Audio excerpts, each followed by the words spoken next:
it's Becky, and today we're going to do a really quick October TBR video.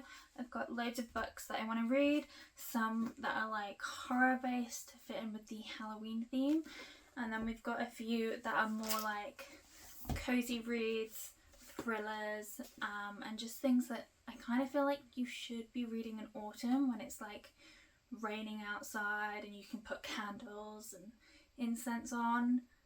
And that kind of vibe. But first up, we're gonna talk through the horror books that I've picked up. So the first one is The Fog by James Herbert.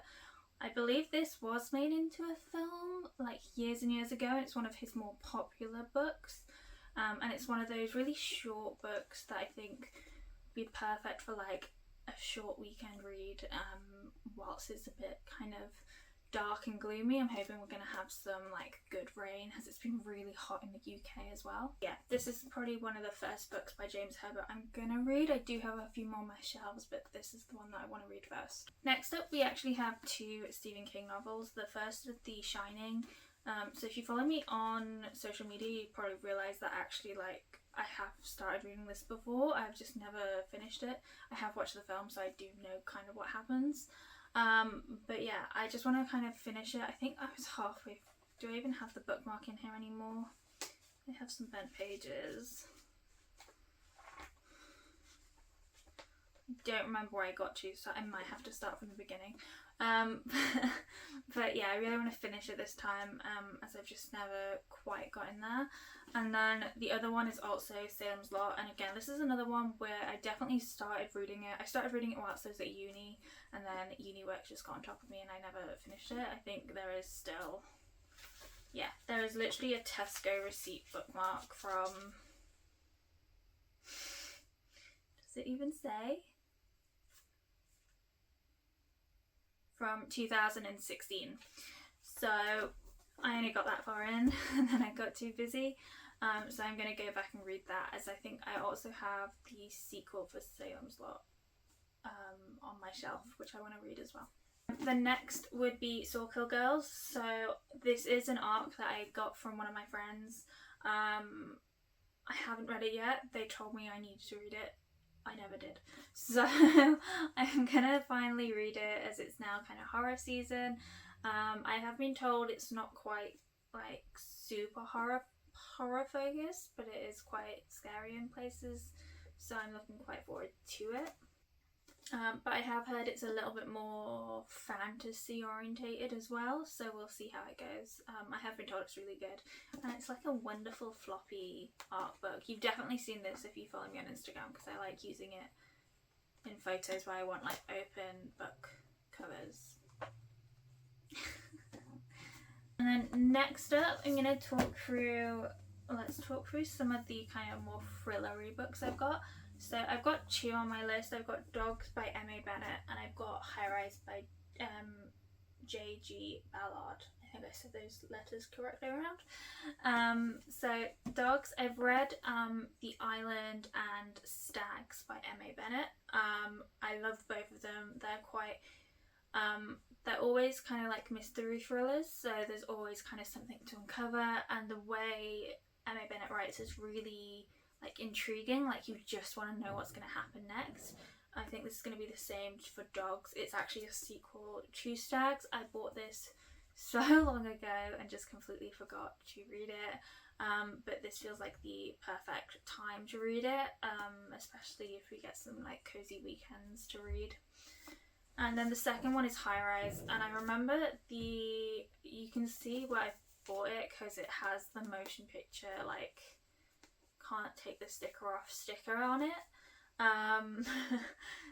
So obviously I saw all of the hype around the film and I was like, that looks like an interesting, you know, premise. I'm gonna pick it up. But this is kind of more of a thriller about what happens when, you know, you're stuck in a high rise kind of thing. And yeah, hopefully when I read this I will also actually watch the film, which apparently was really good, but I don't really remember much about it other than I think Tom Hiddleston was in it. So yeah, I will be reading this month. And then I've got my kind of classic fantasy reads for every month. So the first one, I'm actually already like halfway through it. about, no, let's say like a third of the way through it. But that's the Well of Ascension, which is the second book in the Mistborn trilogy. I've heard loads of good things about this series. It took me so long to read the first book. I think there's just so much in the first book that's like an opener, I guess. That's the best way to say it. There's a lot of world building in the first book. It was quite slow. There were times that I picked it up a lot faster, but there was a lot of times where I would put the book down. There wasn't a lot to bring me back to the book. But now I'm on the second book, I'm actually enjoying it a lot more. I find the first third of this book it's still quite a slow book. It's not like action packed or anything, but it's a lot more like the pace is a bit quicker. We're finding out things much quicker than the last one. And I think there's a really good cliffhanger at the end of the first book, and it just makes you want to read more. So this should be much better. And then the second kind of fantasy book, kind of historical romance, is Dragonfly and Amber by Diana Gabaldon. This is the second book in the Outlander series. I read the Outlander series. I read the Outlander book last year, I think. I finally finished it. So I want to read the second book. I know I've already watched this series, like the first couple of seasons. So I do kind of know what's going to happen in this one, but this is the one where like it has their daughter in it. So we've kind of skipped back to the future and then back to the present, and there's more like time travel stuff. So I'm really excited to read it. I'm really sorry if I spoiled anyone for that, but if you watch the series, you probably know what I mean. I think this follows the second season of the series. And yeah, I'm excited to read more. I think like especially this time of year is like the perfect time to read these kind of books, because it's kind of based in Scotland and like the Highlands.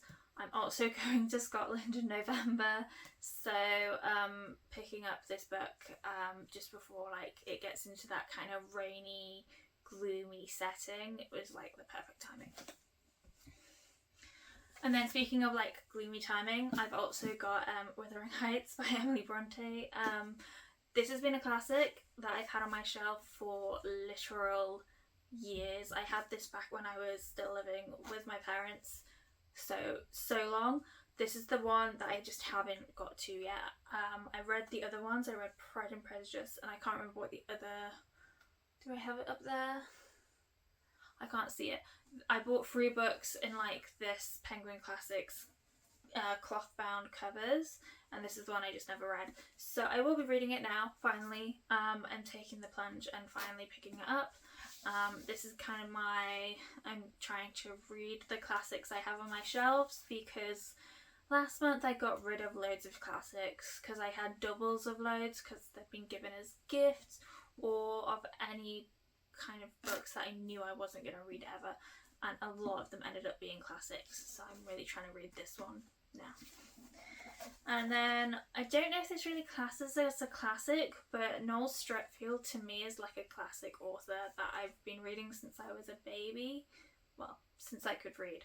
And Caldecott Place is one of the ones I'd not read by them before. It was a re-release. It re-released Caldecott Place and Applebow, which were 2 of the, I think, least printed books by Noel Streatfeild, because most of the reprints of her are the Ballet Shoes and the Ballet Shoes, like the Shoes series. I have all of them on my shelf already, but I saw that Applebow and Caldecott Place had got these really cute new prints from Virago Modern Classics, so I had to pick them up because I just love their writing. And I really loved Applebow, which I read earlier this year, and they're really short, like quite sweet books, always about kind of family and finding your place, so I'm really excited to read this one too. So yeah, let me know if there's any of these books I definitely should be reading sooner rather than later. I definitely need to get kind of the big books out of the way earlier in the month, because I just know otherwise they're not going to be read. But then I've got my littler books to kind of read in between as well, and I'm hoping there's going to be lots of like quite cozy evenings in, coffees, Gilmore Girls, candles on, hot chocolates. I've got to get some marshmallows in. And yeah, it should be a really good reading month for me. But yeah, thank you for watching, and I hope to see you again in the next one.